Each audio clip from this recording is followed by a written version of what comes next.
an area of which I can speak with some first-hand knowledge. We condition the child in a way that sets the child a life problem which is insoluble, and therefore attended by constant frustration. And as a result of this problem being insoluble, it is perpetually postponed to the future, so that one is educated to live in the future, and one is not ever educated to live today. Now, I'm not saying that, you know, the philosophy of carpe diem, let us drink today for tomorrow we die, and not make any plans.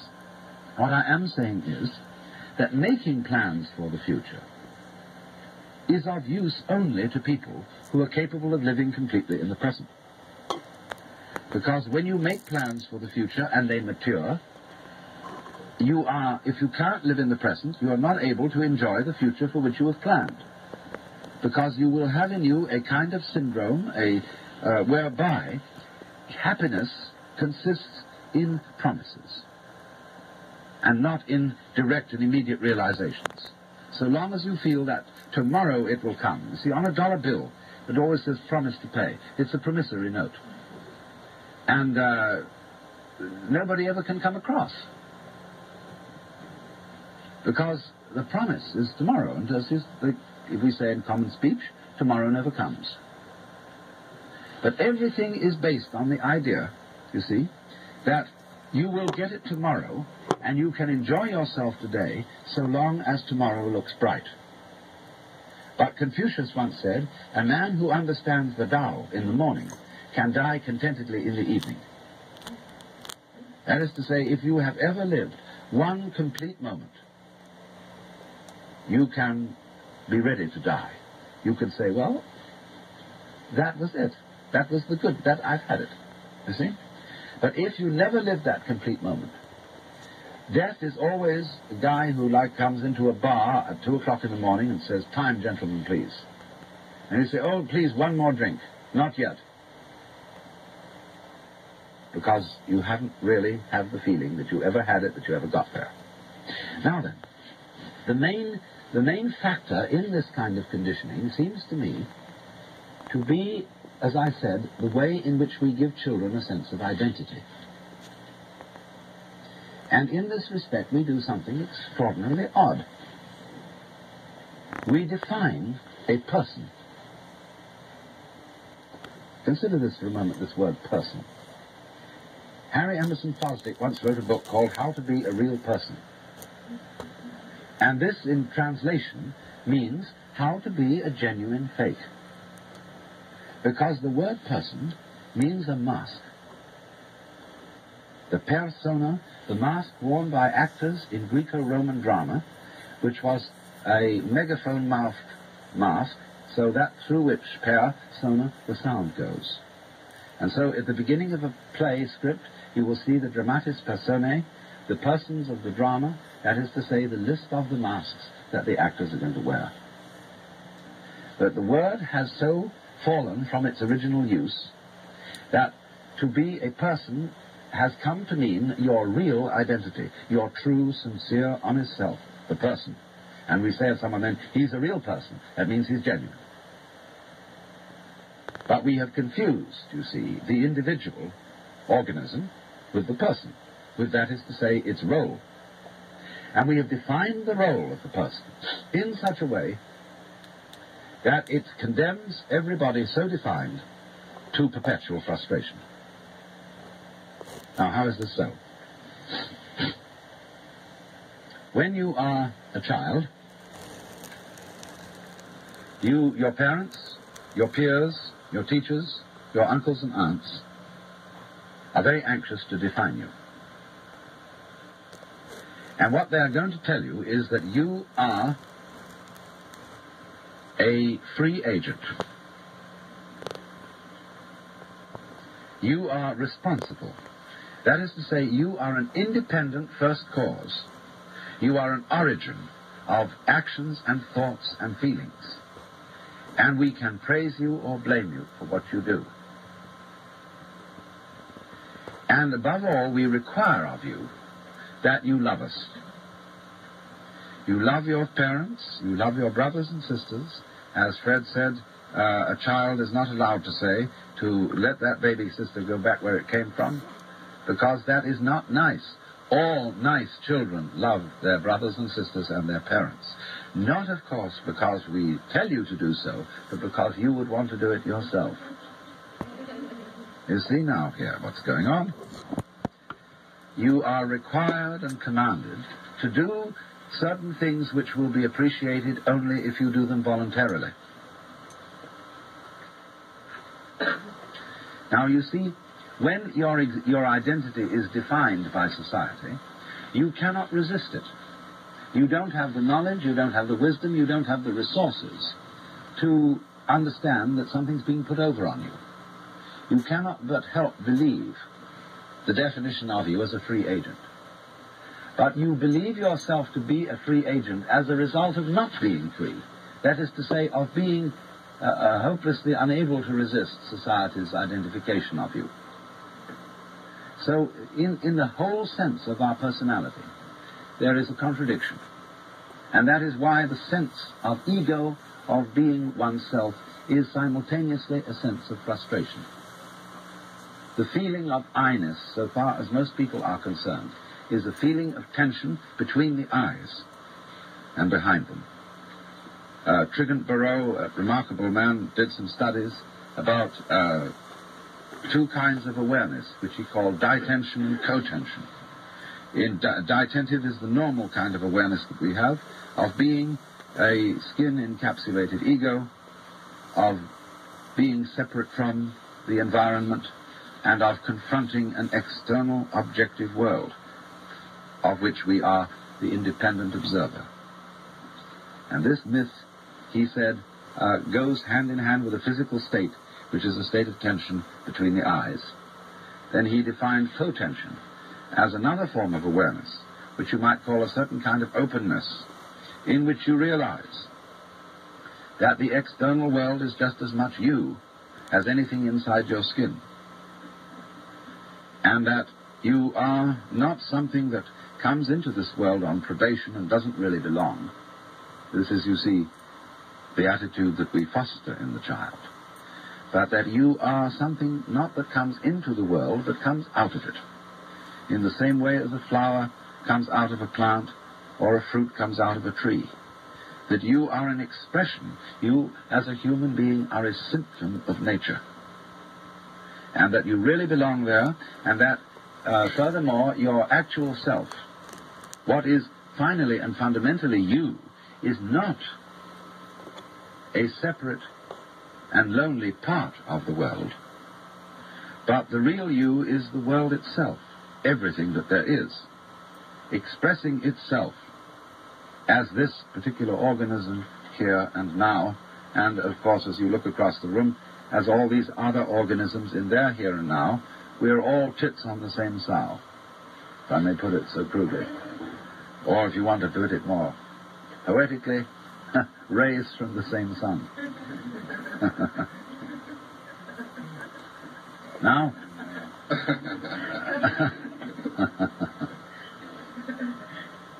now, children very often ask their parents, you see, as a result of having been given this funny sense of identity, Mommy, who would I have been if my father had been someone else?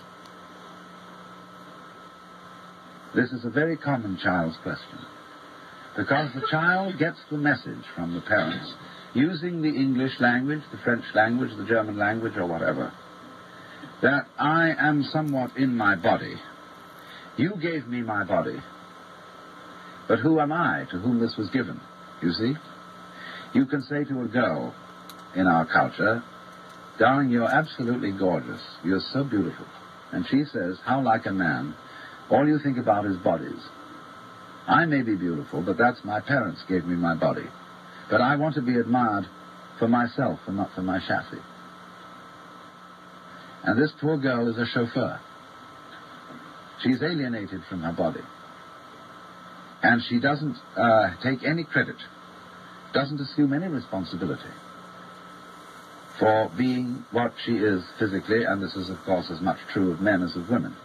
It is a common cultural attitude. We say, I have a body. We don't say, I am a body. We feel a very sharp distinction, in other words, between our consciousness, which is a kind of focused attention, together with all those actions that we are able to perform voluntarily, on the one hand, and on the other hand, everything both within us and outside us that seems merely to happen to us. Consider for a moment breathing. Do you breathe or are you breathed? You can feel it either way. If you become conscious of breathing, you'll get the sense that you are doing it in the same way as thinking or walking. But if you forget about it, it goes on. And you don't have to do it at all. That is why breathing exercises are fundamental in all meditation practices in the Orient. Because you can understand through breathing and through the experience of breathing that there really is no differentiation between the involuntary experience and the voluntary experience. But when you set up game rules whereby you identify all that you do voluntarily with you and all that happens involuntarily with the other, with what happens to you, and then you put a gulf between these things, not realizing, and this is the secret that is never given away, that self and other are inseparable. Just in the same way that the front and the back of a coin are different but identical. There's all one coin. So in exactly the same way, the experience of self and the experience of other are mutually necessary. You wouldn't know what you meant by self unless you knew other. You wouldn't know other unless you knew what you meant by self. They are therefore polarities, like north and south pole of a magnet. They're inseparable. But that secret doesn't get out because civilized language and thought ignores the fact that all classes, all logical classes, and words are after all labels on classes, are so constructed that they are intellectual boxes, and every box which has an inside also must have an outside.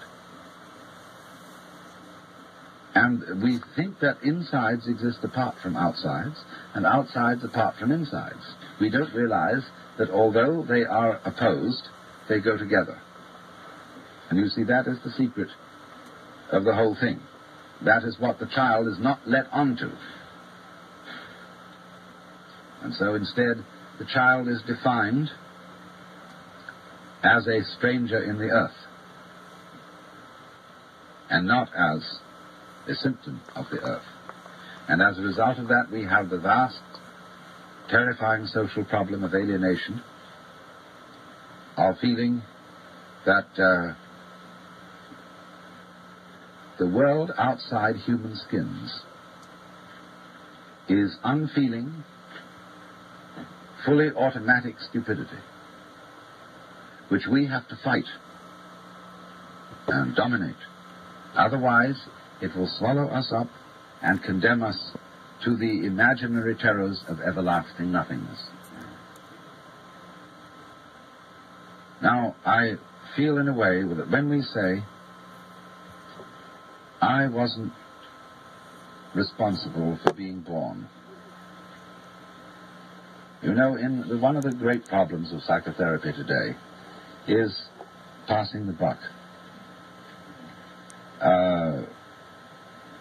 By a kind of superficial Freudian attitude, you, as a juvenile delinquent, are not responsible for what you do because it was your parents who fouled you up. And so they write articles in the press that instead of prosecuting the children, we ought to prosecute the parents. So they haul the parents in, but the parents say, I know we're mixed up, but that was the fault of our parents. And it all goes back to a guy called Adam, and he blamed it on Eve, and she blamed it on the serpent. And God said about the serpent, I'm not responsible for the serpent. He did it on his own, you see, because the serpent is the left hand of God. And what we call God, Jehovah, Jesus Christ, etc., that's the right hand. But Jesus Christ sits on the right hand of the Father. Nobody ever says who sits on the left. Because let not your left hand know what your right hand doeth. See? My temper got the better of me. I didn't really mean it. My lusts got the better of me. I'm really not responsible for them. They were given to me. You see? Now, all this idea that you see, we were laboring under a definition of the self, which is extremely limited, so that we, for example, acknowledge thinking and walking and doing things with our hands and speaking, but we don't acknowledge that we are growing our hair and beating our hearts. That is defined as happening to us. Birth is defined as something that happened to us. And we feel that was my father's responsibility. He had a dirty gleam in his eye and went after my mother and so on, and he did it. Yes, all right. Because there is this point about responsibility. And one way of looking at it is that we are really not responsible for what happened to our past. We are responsible for what happened to us beginning right now. Yes. But we're not responsible for what happened to us before. No, but you see, I feel this is a hoax. You see, look, let's suppose now that we will follow the theory of those astronomers who maintain that the universe is not a steady state thing, but there was an enormous bang billions of years ago, and from this bang all the galaxies were thrown out into space. Now, then you look back at this as something which happened in the past and which is, as it were, the cause of the present. But what I would say is that bang is still going on. When you take a lovely bottle of black ink and throw it as hard as you can at a white wall and smash it, all it goes whoosh like this, you know. And in the center it's dense, but on the out fringes it has all kinds of interesting curlicues. And that's all, you see, one splash. Now, in the same way, we are at the moment sitting in this room and talking and thinking. We are all the little curlicues out on the end of the original cosmic bang. We are it. We are not effects of it. Because to think that you are separate from the Big Bang is simply a matter of definition. It's a way of talking. We separate events from each other in order to measure them. That is to say, the notion that there are distinct things and distinct events in the physical world is a calculus. It is like pretending that a curve is a series of points. And so, in the same way, supposing you have a wiggle. Now, you've got a wiggly line, you see, and the whole world is wiggly lines. Clouds, mountains, people, rivers, everything is wiggly lines. Now, how much of a wiggly line is a wiggle? You see, what is one wiggle? And you can see that this is a very arbitrary matter. So we see the more obvious wiggles in the world, and we define them as people. Each of you is a wiggle. And this wiggle is you. I'd like to ask Yeah. you about one wiggle. What about the wiggle of the child fighting to get out of the uterus through the birth canal and be born? Yeah. How do you view that in the general? Well, that's simply a repetition of the original explosion. Is he a participant right then and there? Of course. Or Of course. do you view this is a natural expression of the entire Earth? Yes, exactly. This is a repetition of the original explosion. Go, man. You see? And So then responsibility would start with... it starts with... At birth, really. It starts before birth. Already acting. Because the definition of yourself as beginning only... When shall we put it? Where did you begin? When? At parturition? At conception? Or when you were an evil gleam in your father's eye? When did you begin? Let's go back. You began on the first dawn of creation, whenever that was. That because you did it. See, everybody's pretending they didn't. And you can kind of play a game. This is what gurus do, you see, Zen masters and so on. They give you a funny look. And you say, well, I have a problem. Please, teacher, I'm this little me, and I'm caught in this thing called life. I got mixed up with all these tubes and nerves, And it's uncomfortable, and I don't know what to do about it because it's all going to fall apart. And so the teacher says, like whether it's Sri Ramana Maharshi or whether it's a Zen teacher, who is mixed up in this thing? Who are you? Who asked this question? Show me. Find yourself. You say, well, it's just me. And he says, oh, come on. You? Don't make me laugh. See, so eventually the person feels very bugged because the teacher is calling his bluff. And you are not the Lord God in the Jehovah sense of Christianity, who is the cosmic technocrat, who knows all the answers to everything. But you are the Lord God in the Hindu sense, who is different, because the Hindu God doesn't know how he does everything, in the sense that he doesn't translate it into words. He can't explain it, because there's no point in explaining it. You open and close your hand without knowing how you do it, and yet you surely do it. But you can't put it into words, how it happens, unless you're a physiologist. And then even so, it doesn't help you much to open and close your hand better than anybody else. See? So you do know how to do it, but you can't explain it.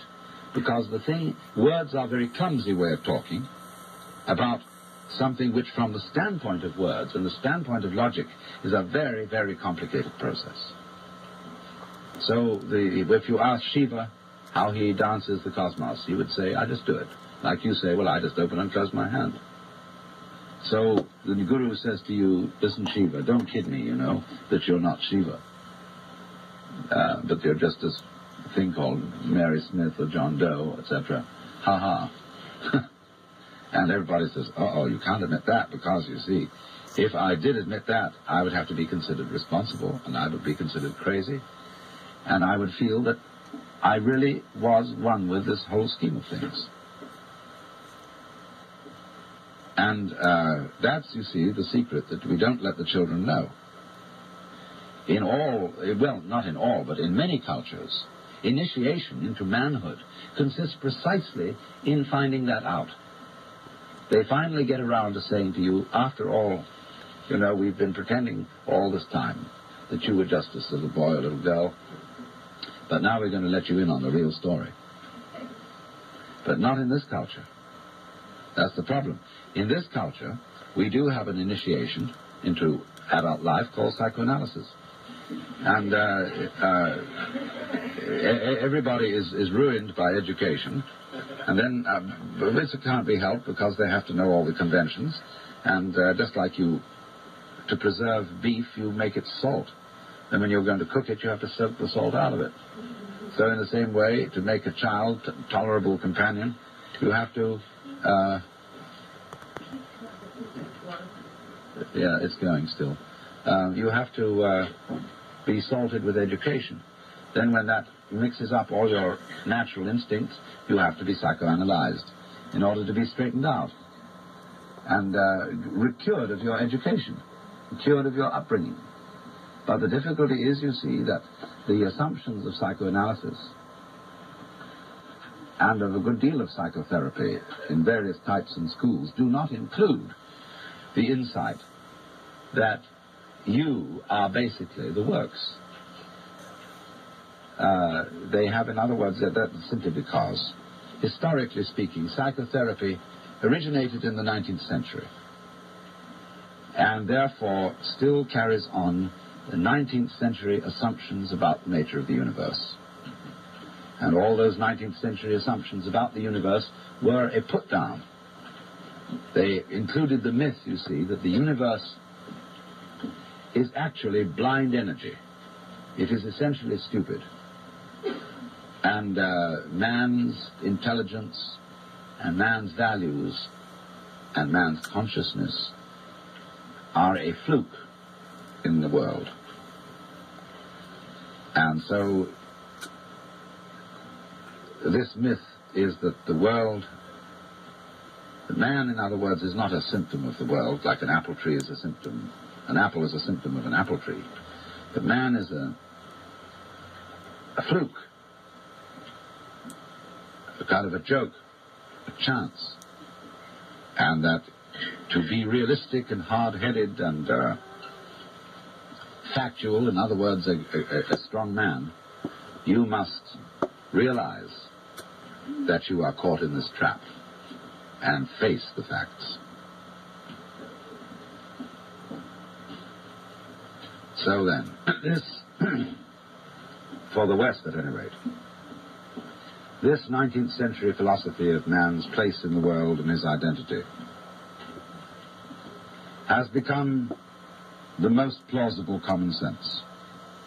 In other words, people say they are Christians, they say they are Jews, they say they are Theosophists, Vedantists, Buddhists, etc., but they are not.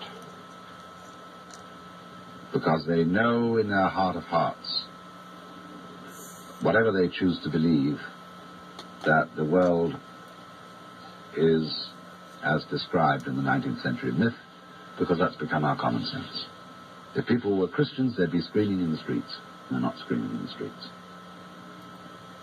They'd be taking full-page ads. They'd be sponsoring TV programs about the tremendous urgency of this Christian bit, and they're not doing anything of the kind. A few Jehovah's Witnesses are doing it, but even they are fairly polite when they come to your front door. They show no urgency, really. So they don't believe it, because the plausible myth of our age is the myth of the fully automatic model of the universe, in which man is a fluke, and which he doesn't really belong. He's a chance operation, and when you're dead, you're dead, and that's all there is to it. And that's so plausible that really almost everyone believes in it, without realizing that it is made out of whole cloth. It's nothing but a myth. It's a way of looking at things, a way of striking an attitude.